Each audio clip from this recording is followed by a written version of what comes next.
اس کے بعد اگلا باب ہے باب اذا حاضت فی شہر ثلاث حیض، اگر کسی عورت کو ایک مہینے میں 3 دفعہ حیض آ جائے اس کا کیا حکم ہے، کیا آ سکتا ہے؟ یعنی اگر کسی کی عادت ہے، کیونکہ حیض تو سراسر عادت پر ڈیپینڈ کرتا ہے. اذا حاضت فی شہر ثلاث حیض، 3 دفعہ اگر کسی کو حیض آ جائے. وما یصدق النساء فی الحیض، اور جو تصدیق کر دیں عورتیں ہی حیض کے معاملات میں، والحمل اور حمل میں، یعنی یصدق سچ سمجھا جائے عورت کی بات کو ان معاملات میں. وہ پیچھے آپ نے پڑھا تھا نا کہ عورت کی گواہی آدھی ہے، وہ صرف مالی معاملات کی بات ہے. یہاں یہ حدیث کیا بتاتی ہے کہ حیض اور حمل وغیرہ یا وہ معاملات جو عورتوں سے متعلق ہیں اس میں عورتوں کی بات کی تصدیق کی جائے گی، وہاں مرد گواہی نہیں دیں گے اور بالکل بھی نہیں دیں گے. وفیما یمکن من الحیض، اور جو کچھ ممکن ہو حیض میں سے، لقول اللہ تعالی، اللہ تعالیٰ کا یہ فرمان ہے قرآن پاک میں عورت کی گواہی کے بارے میں، ولا یحل لہن، نہیں حلال ان عورتوں کے لیے، ان یکتمن، کہ چھپا کے رکھیں، ما خلق اللہ، جو اللہ نے پیدا کر دیا، فی ارحامہن، ان کے رحم میں. یعنی کوئی عورت اگر اپنے بارے میں یہ بتاتی ہے کہ وہ پریگننٹ ہے تو اس کی بات کو مان لیا جائے گا، یا اگر کہتی ہے میں نہیں ہوں تو بھی مان لیا جائے گا، خواہ وہ ہے تو وہ اللہ کے ہاں مجرم ہے پھر. لیکن عدالت میں گواہی اس عورت ہی کی کافی ہو جائے گی، خواہ وہ سچی دیتی ہے یا جھوٹی، کیونکہ گواہی دینے میں یہ شرط نہیں ہے کہ وہ سچی دے رہا ہے یا جھوٹی دے رہا ہے، یہاں یہ شرط ہے کہ کس کی ہے وہ. وَيُذْكَرُ، اور ذکر کیا گیا، ان علی، حضرت علی سے، وشریح، اور شریح جو ایک قاضی تھے، ان جاءت ببینۃ، اگر وہ لے آئے کوئی علامت یا کوئی گواہی، من بطانۃ اہلہا، اپنے گھر والوں کے خاص لوگوں میں سے. بطانہ بطن سے، بطن چھپی ہوئی چیز کو کہتے ہیں، باطن اسی سے ہے کہ اپنے قریبی لوگوں میں سے کسی کی اگر وہ گواہی پیش کر دے تو اس کی بات مان لی جائے گی عورت کی. یعنی مثلا ماں ہے، بیٹی ہے، بہن ہے، ممن یرضی دینہ، جس کے دین پر راضی ہوا جائے، یعنی قابل اعتبار ہو وہ شخص، کیونکہ گواہی میں یہ شرط ہے کہ بظاہر وہ شخص سچا ہو. انہا حاضت فی شہر ثلاثا، کہ اس عورت کو 3 دفعہ مہینے میں حیض آ چکا ہے. مثلا اگر کسی کی صرف 3 دن حیض کی عادت ہے یا 1 دن ہے، بعض اوقات کسی کی عادت 1 دن یا دن کا بھی کچھ حصہ ہو سکتی، لیکن حالت کیا ہے کہ 1 دن آتا ہے، 10 دن بعد پھر 1 دن آ جاتا ہے، پھر 10 دن بعد 1 دن، تو مہینے میں یوں 3 دن بن جاتا ہے اور 3 دفعہ بن جاتا ہے. تو یہ 3 الگ الگ دفعہ ہوں گی، خواہ وہ ایک دن ہی کیوں نہیں آیا. تو ایسی صورت میں کیا ہوگا؟ صدقت، اس عورت کی بات کی تصدیق کی جائے گی. وقال عطا، اور عطا نے کہا، عطا بن نبی رواح نے، اقراؤہا، اقرا کر ان کی جمع ہے جس کا معنی حیض، اس کے حیض کے دن ما کانت، جو تھے یعنی جو پہلے ہوں گے وہی ہوں گے. وبہ قال ابراہیم وقال عطا، اور یہی رائے ابراہیم اور عطا کی ہے. کیا ہے رائے؟ الحیض یوم الی 15، کہ حیض کی مدت کتنی ہے؟ 1 دن بھی ہے اور 1 دن سے 15 دن تک بھی ہے. جو مشہور قول ہے امام ابو حنیفہ کا اور جس کو ہم فالو کرتے ہیں، وہ 10 دن کی مدت لیتے ہیں. لیکن اس معاملے میں دوسری رائے کیا ہے کہ 15 دن بھی اگر کسی کو پیریڈز آتے ہیں اور اس کی عادت ہمیشہ ہی 15 دن کی ہے تو 15 دن بھی کاؤنٹ کیے جائیں گے. اصل میں اس معاملے میں جتنے بھی فتوے ہم دیکھتے ہیں، بہت کچھ اس میں بحثیں کی گئی، کیونکہ آپ صلی اللہ علیہ وسلم سے حیض کی مدت کے بارے میں کہ کتنے دن تک حیض ہوتا ہے کوئی حدیث واضح نہیں ہے. لہٰذا علماء امت نے، فقہائے امت نے مختلف دن مقرر کیے ہیں، اور یہ کہا گیا کہ کم سے کم تو 1 دن، اور زیادہ سے زیادہ کسی نے کہا 10، کسی نے کہا 12، کسی نے کہا 15. ان کا طریقہ یہ تھا کہ مختلف علاقوں میں سروے کرایا جاتا تھا، عام طور پر عورتوں کی عادت کیا ہے. ایک علاقے میں ایک خاص موسم کے تحت رہنے والی خواتین، ان کے ہاں مثلاً 100 لوگوں سے پوچھا گیا تو میکسیمم جو دن پتہ چلے وہ 10 تھے. اس عادت کو یا رائے عامہ کو مد نظر رکھتے ہوئے ایک فقیہ نے کیا کہہ دیا؟ 10 دن. دوسرے علاقے یا دوسرے موسم کے تحت عورتوں کو اس سے بھی زیادہ دن کے پیریڈز آئے، وہاں مثلا 100 لوگوں سے 200 عورتوں سے پتہ کرایا گیا تو وہاں 2-4 ایسی بھی نکلی جن کو 15 دن تک پیریڈز آئے.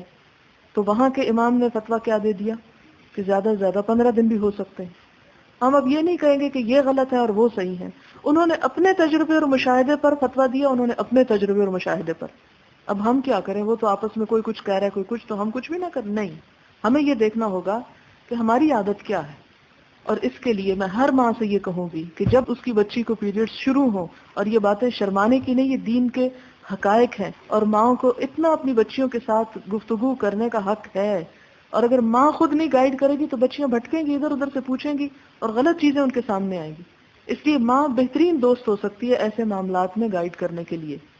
یعنی ماں اب یہ تو نہیں شرماتی کہ ڈش پہ اس کے ساتھ فحش سین دیکھے، ماں کو اب اس چیز میں تو شرم نہیں رہی، لیکن جہاں دین کا معاملہ ہے، حلال حرام کا معاملہ ہے، وہاں شرم آ رہی ہے. تو اس شرم کی سمجھ نہیں آتی. طریقہ یہ ہونا چاہیے کہ جب ایک بچی کو پیریڈ شروع ہوں تو جس دن شروع ہو اس دن سے ڈیٹ مارک کر لی جائے کیلنڈر یا کسی بھی چیز پر، یا ویسے ہی 1 2 3 4 لکھ لیے جائیں، یا وہ ڈیٹس لکھ لی جائیں. فار ایگزامپل 15 نومبر، 16 17 18 19 20. اگلے مہینے جب پیریڈز آئیں تو پھر کیلنڈر چیک کیا جائے کہ اب کس دن سٹارٹ ہوئے، 15 ہی کو ہوئے، کتنے دن رہے. 3 مہینے تک اگر وہ بچی کی عادت اسی طرح ہے تو وہ جو ابتدا میں اس کی عادت بنی وہ آئندہ زندگی کے لیے اس کی عادت شمار کی جائے گی کہ اس عورت کا مزاج کیا ہے. یعنی 3 مہینے تک یہ دیکھا گیا. اور 3 کا کیوں دیکھا گیا؟ آپ کہیں گے یہ کہاں سے آ گئی 3 مہینے، 4 کیوں نہیں، 8 کیوں نہیں؟ کیونکہ قرآن پاک میں مطلقہ عورت کی مدت بھی 3 ماہ ثلاثۃ قروء بتائی گئی کہ 3 مہینے میں ایک شخص کی جو فطری اس کا طریقہ یا عادت وہ واضح ہو جائے گی. شاذ ایسے لوگ ہوتے ہیں کہ جن کی کچھ بھی عادت نہیں ہوتی، لیکن عام طور پر 3 ماہ میں ڈٹرمن کی جا سکتی ہے ایک بات کہ اس کے 5 دن ہیں یا 4 ہیں یا 6 ہیں.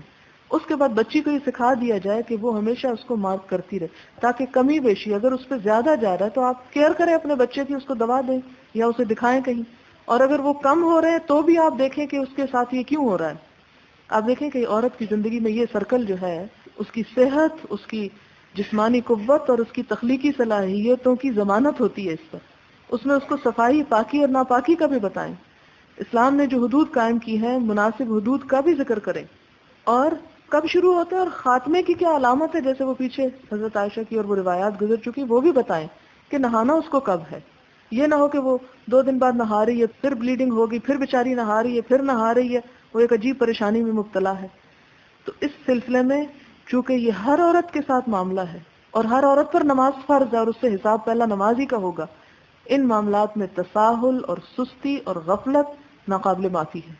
لہذا ان تمام چیزوں کی حد بندی کریں، اپنے ساتھ بھی اور بچیوں کے ساتھ بھی، اور ان کو پراپرلی ٹرین کریں اور انہیں بتائیں کہ کب نہانا ہے ان کو. اور ایون اگر وہ حضرت عائشہ کی طرح آپ سے چیک کروانا چاہتی ہیں تو آپ ان کو ڈانٹے ڈپٹے مت، ان کو تسلی کروائیں.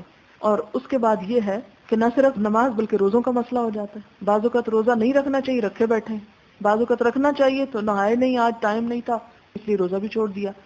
تو چونکہ یہ فرض عبادات سے متعلق ہے یہ سب کچھ، اس لیے اس معاملے میں بہت احتیاط کی ضرورت ہے. اب یہاں پر کیا بتایا جا رہا ہے کہ حیض کی مدت بعض کے نزدیک 15 دن بھی ہے. وقال معتمر عن ابیہ سألت ابن سیرین، معتمر اپنے باپ سے روایت کرتے کہ میں نے ابن سیرین سے پوچھا عن المرأة، عورت کے بارے میں، تردم، وہ پھر خون دیکھ لیتی ہے، یعنی دوبارہ اس کو پیریڈ شروع ہو جاتے ہیں، بعد قرئها، اپنے حیض کے بعد، بخمسۃ ایام، صرف 5 دن کے بعد. یعنی کچھ عورتوں کی عادت اگر یہ ہو کہ 5 دن پیریڈز آئے ہیں پھر پاک ہو گئی، 5ویں دن بعد پھر حیض شروع ہو گیا، پھر پاک ہو گئی، پھر حیض شروع ہو گیا، یعنی مہینے میں 3 دفعہ ہو گئے. قال النساء اعلم بذلک، میں نہیں جانتا، عورتوں کو پتا ہوگا یہ کیا ہے.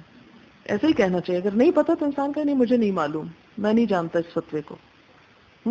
اس سے کیا پتہ چلتا ہے کہ دین کے یہ امور عورتوں کو زیادہ بہتر طور پر سمجھ بھی آ سکتے ہیں اور اس میں ان کو دوسروں کو گائیڈ کرنا چاہیے. اور بہترین طریقہ تعلیم دینا ہے کہ ہر ماں خود بھی جان لے اور اپنے بچے کو بھی سکھا دے. اصل میں قاضی شرح کے سامنے ایک مسئلہ پیش ہوا طلاق کا. تو طلاق کے بعد عدت کیا ہے؟ قرآن پاک میں 3 حیض. اب ایک عورت مہینے کے بعد آ گئی کہ میری عدت ختم، یعنی یہ کیسے ہو سکتا ہے؟ کہنے لگی کہ مجھے 3 دفعہ پیریڈز گزر چکے ہیں. تو اس وقت قاضی شرح نے حضرت علی کے سامنے یہ بات پیش کی اور حضرت علی سے فتویٰ لیا. تو یہ جو آخری بات انہوں نے کی نا امام بخاری نے کہ النساء اعلم بذالک، عورتیں زیادہ بہتر جانتی ہیں، تو اس کا مطلب کیا ہے کہ ہر عورت کو اپنی عادت کا خود حساب کرنا چاہیے کہ اس کے ساتھ کیا ہوتا ہے. بعض اوقات یہ ہوتا ہے کہ 5 دن کی عادت ہے، 20 سال 5 دن کی عادت رہی، مینو پاس شروع ہوتا ہے تو عادت بدلنے لگتی ہے، یا کبھی زیادہ ہو جاتی کبھی کم ہو جاتی. پھر اس میں کیا کرے گی کہ پچھلی عادت کے مطابق 5ویں دن تو نہا لے گی اور نماز شروع کر دے گی، خواب اسپاٹنگ ہو بھی رہی ہے، کیونکہ عادت اس کی ساری زندگی 5 دن کی تھی. اب آئندہ کیا کرے گی؟ اگلے مہینے پھر دیکھے گی، اگلے مہینے پھر دیکھے گی۔ اگر 3 مہینے مسلسل 5 سے اوپر جا رہا ہے تو اس کا مطلب عادت بدل چکی ہے۔ بعض اوقات کسی دوا کے کھانے سے بھی کمی بیشی ہو جاتی ہے۔ تو اس صورت میں ان سارے معاملات کو ہر عورت جس پر بھی نماز فرض ہے، اور فرض کب ہوتی ہے عورت پہ؟ جب پیریڈ شروع ہو جاتے ہیں۔ یہ بھی کوئی 15 یا 14 سال کی قید نہیں۔ کئی خواتین کہتی نہیں جی ابھی تو وہ 15 سال کی نہیں ہوئی اس لیے نماز ہی نہیں ہے، خواہ اسے پیریڈ شروع ہو چکے۔ عورت کی بلوغت کی علامت اس کے پیریڈز ہیں۔ نماز اور روزہ جب سے فرض ہو جاتا ہے اس پر، اس میں سالوں کی قید نہیں، ہر ایک کی عادت مختلف ہے۔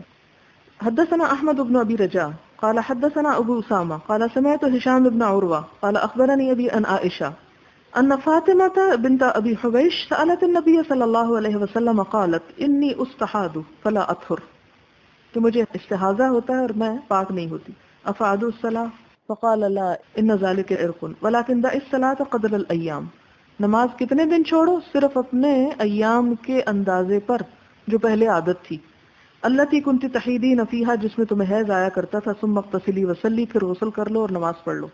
یہاں اوپر یہ جو قرء کا لفظ آیا ہے، اس سے پھر میں یہ بتانا چاہوں گی آپ کو کہ امام بخاری نے حیض کے لیے ایک اور لفظ یہاں استعمال کیا ہے تاکہ بات اچھی طرح واضح ہو جائے۔ سوال ہے، اگر کسی عورت کی حیض کی مدت ہمیشہ 4 دن رہی ہو اور اب یعنی 34 سال کی عمر میں 4 دن کی مدت کے بعد 1 یا 2 دن چھوڑ کر دوبارہ خون آنا شروع ہو جائے اور وہ مزید 3 یا 4 دن رہے، خون کا رنگ ان دنوں میں زرد ہو، تو یہ حیض ہوگا یا استحاضہ؟ یہ استحاضہ میں شمار ہوگا، کیونکہ پیریڈز کا خون وہی ہے جو عادت کے مطابق مقررہ دنوں میں آئے۔ اس کے بعد 2-4 دن بعد پھر اگر کوئی بلیڈنگ اسپاٹنگ شروع ہو جاتی ہے تو اس میں آپ وضو کر کے نماز پڑھ سکتی ہیں۔ ایک حدیث گزری ہے کہ جس میں ایک زوجہ مطہرہ نے فرمایا کہ ہمیں منع کیا گیا جنازے کے پیچھے جانے سے، جبکہ کچھ لوگوں نے سمجھا کہ غالباً عورت کا جنازے کے پیچھے جانا حکماً ممنوع ہے، اس لیے وہ مغالطہ میں پڑ گئے ہیں۔ برائے مہربانی اس کی وضاحت کر دیں۔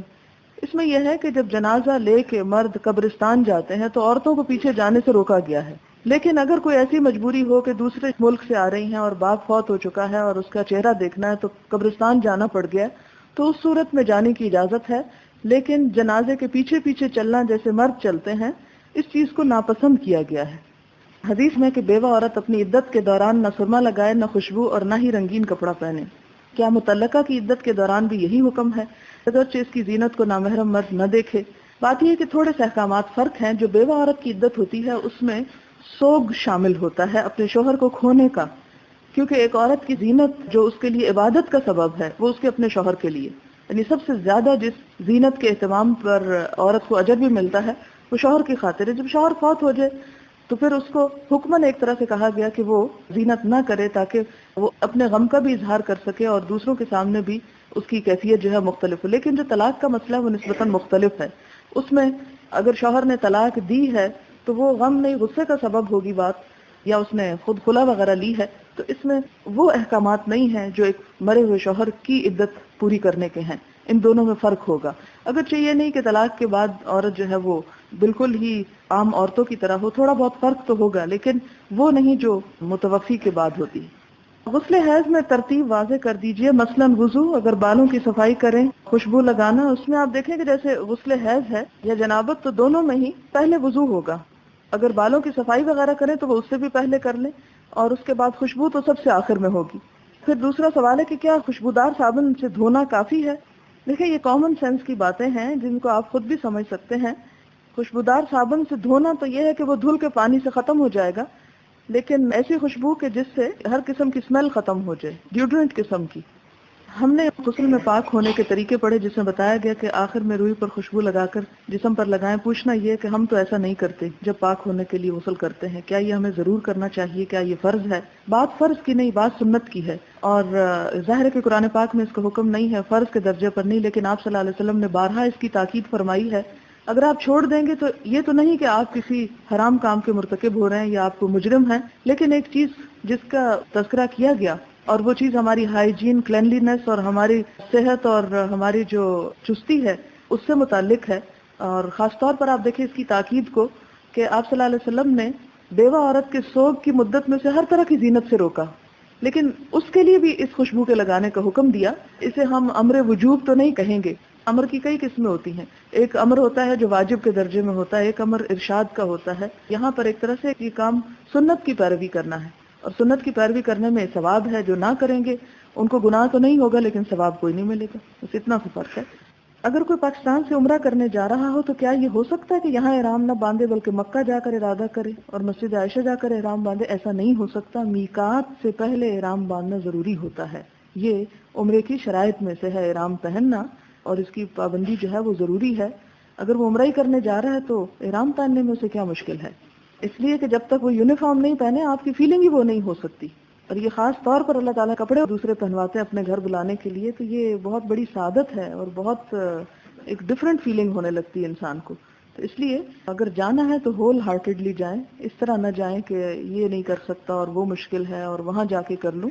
کیونکہ بہت سے لوگ جو خصوصاً جرابیں اور بند جوتے پہننے کے عادی، انہیں چپل پہننا ذرا اپنی شان کے بھی بعض اوقات خلاف نظر آتا ہے. لیکن یہی تو اصل بات ہے کہ اللہ تعالیٰ سب کو ایک میدان میں لا کے کھڑا کرتے ہیں کہ قیامت کے دن بھی تو ایک ہی حشر کا میدان ہوگا نا. وہاں تو اونچ نیچ اس وقت ہوگی جتنے عمل زیادہ ہوں گے. حدیث میں ہے، حضرت عائشہ فرماتی ہیں کہ حضور صلی اللہ علیہ وسلم نے مجھے حکم دیا کہ اپنا سر کھول ڈالوں اور بالوں میں کنگھی کروں اور نیا احرام حج کا باندھوں، عمرہ موقوف رکھوں. ان ساری باتوں میں غسل کا ذکر نہیں آیا. حضرت عائشہ حیض سے فارغ ہوئی تو کیا انہوں نے غسل نہیں کیا تھا؟ ضروری نہیں کہ ہر حدیث میں ہر چیز کی ڈیٹیل لکھی جائے. اس سے یہ تو انڈرسٹوڈ ہے کہ اگر ایک عورت پاک ہو رہی ہے اور آپ صلی اللہ علیہ وسلم دیگر مواقع پر پاک ہونے کا حکم دے رہے ہیں اور اس سے خاص موقع پر وہ الفاظ ایڈ نہیں کیے، تو یہ جو سر کھولنے کا اور کنگھی کرنے کا ذکر ہے، اسی میں یہ بات پوشیدہ ہے کہ ان کو نہانے کے لیے کنگھی کرنا ہے اور نہانے کے لیے سر کو کھولنا ہے. غسل جنابت اور غسل حیض میں کیا بالوں کو دھونا ضروری ہے کہ خالی سر کی سکن ہی کافی ہے؟ اصل حکم یہ ہے کہ بالوں کی جڑوں کو تر کیا جائے. یعنی یہ چیز یاد رکھیں تو آپ کی مشکل آسان ہو جائے گی. جڑوں کو تر کیا جائے، جڑیں خشک نہ رہیں. اگر لمبے بال ہیں اور بال الگ سے نہ بھی سارے گیلے کیے جائیں تو بھی غسل ہو جاتا ہے. آپ نے وہ حدیث پڑھی جس میں آیا کہ رحم پر ایک فرشتہ نگہبان ہوتا ہے، اور جو ترتیب آپ نے بتائی اس کو سن کر میں حیران رہ گئی. آج سے چند سال پہلے سائنسدانوں نے بیسک ہیومن سیل میں سے ایک کوڈ نکالا جسے ڈی این اے کہا گیا. ڈی این اے کسی بھی سیل کے بارے میں یہ علم دیتا ہے کہ وہ سیل کس جاندار کا ہے، اس کے باپ دادا کون تھے، وہ کون سی نسل علاقے سے تعلق رکھتا ہے، اس کی شکل و صورت کیسی ہے، اس کی سیکس کیا ہے، اس کا قد جسم کیسا ہوگا، اس کا رنگ، آنکھیں کیسی ہوں گی، وہ کتنا عرصہ زندہ رہے گا تقریباً، اور وہ خوش مزاج ہوگا یا بد مزاج ہوگا، اس کی عادات کیا ہوں گی، اس کو کون کون سی بیماریاں ہو سکتی ہیں. یعنی حرف بحرف یہ حدیث بیسک ہیومن سیل کے بارے میں وہ بتاتی ہے جو آج سے چند سال پہلے سائنسدان اتنی تحقیق کے بعد جان سکے ہیں. یہ کسی کی کمنٹری ہے اس پہ جو آپ کے علم میں اضافے کے لیے بتائی جا رہی ہے. سوال ہے، حائضہ طواف کعبہ تو نہیں کر سکتی، کیا حائضہ کا حدود حرم میں داخل ہونا بھی منع ہے؟ حدود حرم کا جہاں تک تعلق ہے تو حرم سے مراد ایک تو وہ وسیع حرم ہے جہاں داخل ہونے کے لیے احرام پہننا ضروری ہے. اس کی حدود ہیں جن کو میقات کہا جاتا ہے. میقات کو کراس کر کے حرم کی حدود میں داخل ہونے کی اجازت ہے، لیکن ایک اور حرم ہے جس کو مسجد الحرام کہا جاتا ہے. اس حرم میں حائضہ داخل نہیں ہو سکتی. لہذا حرم سے مراد دو طرح کے حرم ہیں. دوسرا یہ کہ طواف تو نہیں کر سکتی، کیا صفا اور مروہ کی سعی بھی نہیں کر سکتی؟ صفا مروہ کی سعی طواف سے متصل چیز ہے، الگ طور پر نہیں ہوتی. مثلاً آپ عمرے کے لیے گئے ہیں اور پہلے آپ طواف کر لیں، پھر آپ تھک جائیں اور آپ گھر جا کے سو جائیں اور پھر جا کر آپ صحیح کرنا چاہیں تو ایسا نہیں کر سکتے. آپ کو ایک ہی سٹریچ میں دونوں کام کرنے ہیں. چونکہ طواف نہیں کر سکتے اس لیے صحیح بھی نہیں کر سکتے. ایک اور تھوڑا سا فرق جو اگرچہ سوال میں نہیں بتاتی چلوں کہ طواف کے وقت تو وضو کا ہونا شرط ہے، لیکن صحیح کے دوران اگر وضو نہ رہے تو صحیح ہو جاتی ہے. یعنی اس میں وضو لازم نہیں، افضل ضرور ہے. جیسے کسی بھی عبادت کے لیے وضو کرنا افضل ہے، لیکن اگر نہ ہو تو وہ عبادت ہو جاتی ہے. انہی میں سے صحیح کی عبادت ہے. حیض والی عورت کیا حج کی جو دعا پڑھی جاتی ہے اس میں شامل ہو سکتی ہے؟ جی ہاں، ہو سکتی ہے. اور میدان عرفات میں بھی جا سکتی ہے یا نہیں؟ بالکل جا سکتی ہے. سوائے بیت اللہ کے آس پاس آنے کے مسجد الحرام میں داخلے کے باقی ہر جگہ جا سکتی ہے. عموماً لوگ مسجد عائشہ جا کر احرام پہن کر چھوٹے عمرے کے نام سے عمرے کا احرام باندھتے ہیں بغیر پیریڈز کے عذر کے. کیا یہ عمرہ ہوتا ہے؟ بات یہ ہے کہ ایسے لوگوں کے لیے کہ جو پیریڈز کی وجہ سے حج سے پہلے عمرہ نہ کر سکیں، وہ تو اس سنت پر تسلی سے عمل کریں. لیکن ہم دیکھتے ہیں کہ صحابہ کرام نے بعد میں ایسا نہیں کیا کہ مکہ میں رہ کر عمرے گنتی کر کر کے کیوں، کیونکہ ہمارے ہاں تو پھر وہ ایک مقابلہ چل پڑتا ہے کہ میں گئی تو 10 عمرے کیے اور دوسرے نے 15 کیے. تو یہ جب گنتی اور ریاکاری اور شہرت آ جائے تو پھر تو ویسے ہی عبادت بیکار ہے. ایک اور بات آپ ذہن میں رکھیں کہ سعی کا اتنا ثواب نہیں جتنا طواف کا ثواب ہے. اگر آپ عمروں پہ عمرہ کرنے کے بجائے بیت اللہ کے قریب ترین رہتے ہیں اور جتنی سعی کر رہے ہیں اس کے بجائے اتنے طواف کر لیں تو یہ کام آپ کا زیادہ ثواب کا ہے. یعنی عمرے اور عام طواف میں فرق کیا ہے کہ طواف میں آپ صرف طواف کرتے رہتے ہیں اور عمرے میں طواف کے ساتھ سعی بھی کرتے ہیں. اب آپ نے ایک عمرہ جا کے یہاں سے کر لیا، ایک مدینہ سے واپس آ کے کر لیا تو کافی ہے. اب باقی وقت آپ کس میں گزارے؟ اس میں نہیں کہ آپ مسجد تنیم بتکلف جا رہے ہیں، پھر آ رہے ہیں، پھر جا رہے ہیں، اگلے دن پھر آ رہے ہیں، اور اس میں آپ اپنے آپ کو بھی حرج میں ڈالے ہوئے ہیں. اس دوران بعض اوقات یہ ہوتا ہے کہ ایک نماز وہاں پر آ گئی مسجد عائشہ میں، بھئی جو مسجد عائشہ میں پڑھنی ہے اس کی بجائے اگر آپ حرم میں ہی پڑھ لیں تو 1,00,000 نمازوں کا ثواب ہے. تو اس طرح کے کسی مصنوعی تکلف میں امت کو نہیں ڈالا گیا. تو وہ کام جو آپ صلی اللہ علیہ وسلم نے ایک عذر کی وجہ سے کسی کے لیے جائز قرار دیا، اسے ہمیں ایک روایت نہیں بنا لینا چاہیے، ایک جواز کو ہمیں ایک بیسک نارم نہیں بنا لینا چاہیے کہ ہم باقی کام چھوڑ کر اس کے پیچھے پڑ جائیں. لہٰذا 2 عمرے کافی ہیں، اور اس کے بعد یہ ہے کہ کثرت سے طواف کریں. جتنا بیت اللہ کے قریب رہیں گے، جتنا طواف اور نفل پڑھیں گے اتنا افضل ہے بنسبت اس کے کہ آپ کسی اور سرحد پہ جا کے عمرہ کے لیے آپ نیت کر کر کے آئیں. عورتیں حضرت عائشہ کے پاس ڈبی بھیجتی، یہ بات کچھ عجیب معلوم ہوتی ہے. کیا پوچھ لینا کافی نہ تھا؟ چونکہ دین کا معاملہ نا حلال اور حرام کا معاملہ ہے، ایک نماز کی ادائیگی اور نہ ادا ہونے کا معاملہ ہے. اس لیے اس میں جتنی بھی تحری کی جائے، کوشش کی جائے، اس میں کوئی حیا کی بات نہیں ہے. اصل بات یہ ہے کہ مشکل ہمیں ان باتوں میں پڑتی ہے جب ہم نیکی اور تقوی کا معیار ان نیچرل لائف کو سمجھتے ہیں. اور نیکی اور تقوی کا معیار یہ کہاں سے آیا ہے؟ اسلام سے نہیں آیا، یہ عیسائیت سے آیا ہے. ان کے ہاں انسان کے اپنی ضرورت پوری کرنے کے، اور یہ ضرورتیں انسان کے ساتھ کس نے لگائیں؟ یہ تو سوچیں، اللہ تعالیٰ نے لگائیں. اور ان ضروریات کو کن دائروں میں رہ کے پورا کیا جائے، اس میں کیا جائز ہے، کیا ناجائز، کیا فائدے کا ہے، کیا نقصان کا ہے، اس کے لیے اس نے پیغمبر بھیج کر سب کچھ واضح کر دیا. اب پیغمبروں نے آ کے یہ باتیں کھول کھول کے بتائیں. اب چونکہ پیغمبر صلی اللہ علیہ وسلم اور دیگر انبیاء کے معاملے میں ہماری جو تھنکنگ ہوتی ہے یا سوچ ہے یا ان کا جو مقام ہے یا جو معیار ہے وہ ایسا بلند ہے کہ ہم سمجھتے ہیں کہ وہ تمام انسانی ضروریات اور تمام ہیومن جو نیسیسٹیز ہیں ان سے بالا تر تھے.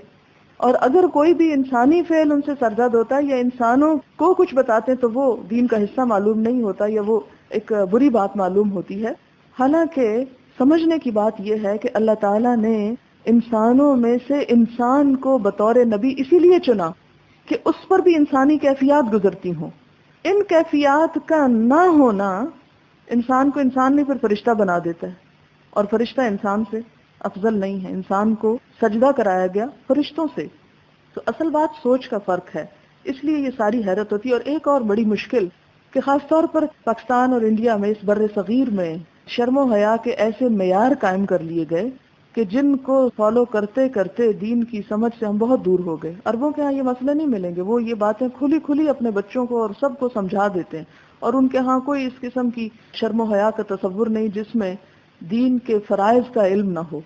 لیکن اس کا یہ مطلب نہیں کہ اگر دین کے فرائض سمجھنے کے لیے ان باتوں کو ڈسکس کیا جا رہا ہے تو انہیں پھر ایک لطف کی بات بنا کے ہر مجلس میں ان پہ گفتگو ہو. بلا ضرورت کرنے کی ضرورت نہیں، اور ضرورت کے وقت اس کو چھوڑ دینا جو ہے وہ بھی ایک جرم ہے. ان تمام چیزوں سے یا تو اپنے آپ کو آپ کسی طرح پاک کر لیں کہ نہ آپ کو پیریڈز ہو، کوئی ایسا بندوبست کر لیں، نہ آپ کے اندر کوئی ایسے جذبات ابھریں اس کے لیے بھی کوئی علاج کرا لیں، اور نہ ہی شادی بیاہ کریں. اگر ایسا کر سکتے ہیں اور اس کو آپ انسانیت کی معراج سمجھتے ہیں تو ایسا کر لیجئے. اور اگر ابھی آپ کے بس میں نہیں ان سب چیزوں کو کرنا اور آپ ایک ہیومن بینگ اور اس ہیومن بینگ کی طرح رہنا چاہتے ہیں جو اللہ نے بھیجا ہے، تو اس صورت میں پھر ضروری ہے کہ آپ ان چیزوں کے بارے میں صحیح طور پر جانتے بھی ہوں کہ اسلام کیا کہتا ہے. ایک مسئلہ ہے کہ رات کو اگر چیک کیا جائے تو بالکل ہلکا سا یلوش ڈسچارج ہو لیکن صبح ٹھیک ہو. اب فجر کی نماز تو نکل چکی، کیا وہ قضا کرنا ہوگی؟ نہیں. کیوں قضا کرنا ہوگی؟ اس لیے کہ آپ کو مکلف نہیں کیا گیا، یہ تکلیف نہیں دی گئی کہ رات کو اٹھ کے اپنے آپ کو چیک کریں. آپ کو کیا حکم ہے کہ اگر رات سونے سے پہلے آپ اپنے آپ کو پاک نہیں دیکھتی تو تسلی سے سو جائیں. صبح آپ اتنی دیر پہلے اٹھ جائیں کہ جس میں وضو اور غسل دونوں ہو سکے اور آپ کر کے نماز پڑھ لیں. کہ اگر آپ کو شک ہے تو آپ 1 گھنٹہ پہلے اٹھ جائیں اور اپنے آپ کو دیکھ لیں. اگر آپ سمجھتے ہیں کہ صاف ہو چکے ہیں تو آدھے گھنٹے میں نہا لیں اور وضو کر کے نماز پڑھ لیں. آپ کو کیا مشکل ہے؟ اور اگر آپ سمجھتے ہیں کہ نہیں آج میں پاک نہیں ہو سکتی اور میری عادت یہ ہے کہ میں دن کے 10 بجے ہی پاک ہوتی ہوں مثال کے طور پر، تو پھر آپ کو اس نماز کی فکر نہیں ہونی چاہیے. ہاں، اور اسی طرح یہ ہے کہ مثال کے طور پر مغرب کی نماز کا وقت تھا، اگر مغرب سے آدھا گھنٹہ پہلے کسی نے اپنے آپ کو چیک کیا اور اس میں یلوش ڈسچارج تھا تو مغرب کے اذان کے بعد ایک دفعہ اور چیک کر لے، اور اگر دیکھتی ہے کہ ابھی نہیں پاک تو نماز نہ پڑھے، اور اگر دیکھتی کہ پاک ہو گئی ہے اس صورت میں وہ نہا لے. نہانے میں 20-25 منٹ لگیں گے، 20-25 منٹ کے بعد نہا کے آدھے گھنٹے بعد تک بھی مغرب کی نماز ادا ہو سکتی ہے. بڑا نیچرل اور بڑا ریلیکس کرنے والا ہے سب کچھ. ہم معلوم نہیں چھوٹی چھوٹی باتوں سے کیوں ٹینشن میں آ جاتے ہیں. اور اگر کبھی ایسا ہو جائے کہ آپ کو شک گزرے کہ شاید یہ نماز مجھے پڑھ لینی چاہیے تھی اور میری سستی کی وجہ سے نہانا ڈیلے ہوا، یا کوئی اس طرح کی فیلنگ ہو تو اپنے کانشیس کو فوراً کلیئر کریں. نہانے کے بعد وہ ایک پچھلی نماز قضا پڑھ لیں. اگر تو وہ نہ پڑھنی تھی تو آپ نے پڑھ لی تو نفل شمار ہو جائیں گے، اور اگر آپ کے سر پہ ایک بوجھ تھا تو وہ فرض ادا ہو گیا آپ کا، اور آپ کا ضمیر اطمینان میں آ جائے گا. اصل بات کیا ہے کہ آپ اطمینان حاصل کریں اور اس طرح کے شکوک سے اپنے آپ کو نکال لیں، اور اس حال میں جان دیں کہ اللہ تعالیٰ کے فرشتے آپ کو آ کے کہیں یا ایتھا النفس المطمئنہ ارجعی الی ربک راضیۃ مرضیہ. تو اس کیفیت کا حصول بہت ضروری ہے کہ اپنے تمام معاملات میں اتنے واضح اور اتنے کلیئر ہوں کہ ضمیر پہ کوئی بوجھ نہ ہو. پیریڈ جب ختم ہو جائیں اور غسل کر کے نماز شروع کر لی جائے لیکن چند گھنٹے بعد محسوس کیا جائے کہ ابھی کچھ ٹھیک نہیں، تو ایسی صورت میں کیا کرنا چاہیے؟ اگر تو عادت کے مطابق ختم ہوئے تو نہا کے نمازیں شروع کر دینی چاہیے، اور اگر کچھ اور پھر کسی وقت تھوڑا بہت ڈسچارج کسی کلر میں آ گیا ہے تو اس کو پھر اگنور کر دینا چاہیے. لیکن اگر ابھی وقت ہی ختم نہیں ہوا اور آپ جلدی کے مارے شام کو اگر نہانا چاہیے تھا تو صبح ہی نہا بیٹھے تو اس صورت میں دوبارہ نہانا ہوگا. عید کی نماز عیدگاہ میں جا کر پڑھنے کا حضور صلی اللہ علیہ وسلم نے عورتوں کو بھی تاکید کے ساتھ حکم دیا. سوال یہ ہے کہ اگر عید کی نماز مسجد میں جیسے فیصل مسجد میں پڑھی جا رہی ہو تو حائضہ عورت کے بارے میں کیا حکم ہے؟ کیا وہ جا سکتی ہے؟ جا تو سکتی ہے مگر عین اس جگہ تک نہیں جا سکتی جہاں دن میں 5 دفعہ نماز پڑھی جا رہی ہو. مثلا عورتوں کی گیلری کبھی کبھار کوئی نماز ہو جاتی، پیچھے ہٹ کے اگر ایک طرف بیٹھ جائے تو اس سے کوئی حرج نہیں، لیکن جس جگہ جانے سے اصل میں روکا گیا ہے وہ جگہ ہے کہ جہاں دن میں باقاعدہ 5 دفعہ مصلی ہوتا. اب باہر کے ملکوں میں جہاں جگہ بہت مہنگی ہوتی ہیں وہاں پر عموماً مسجد کو شادی ہال کے طور پر، ریلیجس گیدرنگز، ہر طرح کی پارٹیز وغیرہ کے لیے استعمال کیا جاتا ہے. تو عموماً اس حصے میں وہ نہیں کرتے کہ جہاں نماز ہوتی ہے. اوپر کی چھت پہ یا گیلری میں ہر قسم کی عورتیں اور مرد آتے ہیں، حتیٰ کہ نان مسلمز بھی آتے ہیں. تو ایسی صورت میں وہاں جانا جائز ہے، لیکن بالکل امام کی جگہ پہ جا کے یا ان صفوں کی جگہ پہ جو بالکل عبادت کے لیے مخصوص ہیں ان سے بچنا چاہیے. حیض کے بعد جو نہانا ہے کیا اس میں بھی غسل سے پہلے وضو ضروری ہے یا نہیں؟ کیا یہ وضو اس غسل کا حصہ ہے؟ جی ہاں، اس لیے کہ وہ بھی جنابت ہے. یعنی جنابت کی 2 قسمیں ہیں اور حیض جو ہے وہ حالت جنابت تصور کی جاتی ہے. جنابت کا لفظ جو ہے نا یہ جیم نون بے اس کا روٹ ہے. جم کہتے پہلو، اور اس سے کہ پہلو بچانا یعنی الگ رہنا، تو اس میں بھی کچھ چیزوں سے الگ رہنے کے احکامات ہیں، اس لیے اس کو بھی جنابت کہا جاتا ہے، جیسے نماز سے، طواف سے اور کچھ چیزوں سے. کیا حیض والی عورت مسجد میں قدم بھی نہیں رکھ سکتی یا صرف نماز پڑھنے والی جگہ پر نہیں جا سکتی؟ وہ میں نے واضح کر دیا تھا کہ عین جو نماز کا حصہ ہے اس میں نہ جائے، لیکن یہ کہ مسجد کے صحن سے یا ایسی جگہ سے گزرا جا سکتا ہے کہ جہاں کبھی کبھار سال میں 1 دفعہ نماز ہوتی ہے، جیسے فیصل مسجد کے باہر والے حصے میں. کیونکہ بعض اوقات ساری فیملی سفر کر رہی ہے اور نماز پڑھنے کے لیے اندر چلے گئے ہیں تو ایک شخص سڑک پہ کھڑا ہو جائے تو وہ مناسب نہیں ہے. اس میں یہ کہ مسجد کے اندر کسی ایسی جگہ پر بعض اوقات یہ ہوتا ہے کہ صحن ہوتا ہے، ٹوائلٹس بنے ہوئے ہوتے ہیں، یا ایسا کارنر انسان تلاش کر سکتا ہے. اس کے لیے ہر شخص کو اللہ نے کامن سینس دی ہے کہ اپنی احتیاط کس طرح کرے، لیکن اس کا یہ مطلب نہیں کہ وہ نماز کی جگہ میں چلی جائے. وآخر دعوانا ان الحمد للہ رب العالمین. سبحانك اللهم وبحمدك نشهد ان لا اله الا انت نستغفرك ونتوب اليك والسلام عليكم ورحمة الله وبركاته. نحمده ونصلي على رسوله الكريم، اما بعد، فاعوذ بالله من الشيطان الرجيم. بسم الله الرحمن الرحيم. رب اشرح لي صدري ويسر لي امري واحلل عقدة من لساني يفقهوا قولي.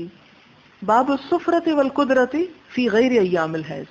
حیض کے دنوں کے علاوہ اگر کسی کی سپاٹنگ ہو رہی ہے زرد رنگ کی یا خاکی رنگ کی، سفرہ زردی اور قدرہ خاکی، براؤنش اگر ڈسچارج ہو رہا ہے یا یلوش ہو رہا ہے تو کیا نماز چھوڑ دے انسان؟ حدثنا قتیبہ بن سعید قال حدثنا اسماعیل عن ایوب عن محمد عن ام عطیہ قالت كنا لا نعد القدرة والصفرة شيئا. ام عطیہ کہتی ہیں، یہ وہی ہیں جنہوں نے پہلے وہ روایت کی عید والی، کہ ہم نہ گنتی تھی نہ سمجھتی تھی قدرہ یعنی خاکی رنگ کو، والصفرة اور زرد رنگ کو، شیئا کچھ بھی. یعنی حیض کے دنوں میں تو یہ خاکی اور یلوش ڈسچارج جو ہے یہ ناپاکی کی علامت ہے، لیکن اگر حیض کے دن نہیں ہے، مثلا کوئی دوا کھائی ہے، کوئی صدمہ ہوا ہے، کوئی اور وجہ بنی ہے، اور عام دنوں میں پیریڈز کے دنوں کے علاوہ یلوش ڈسچارج ہو گیا یا براؤنش ہو گیا ہے، تو اس سے نماز نہیں چھوڑی جائے گی، اس حالت میں نماز پڑھی جائے گی. باب عرق الاستحاضہ، استحاضہ کی رگ، عربی زبان میں اس کو عاذل بھی بولتے ہیں، اس رگ کو جس سے استحاضہ آتا ہے.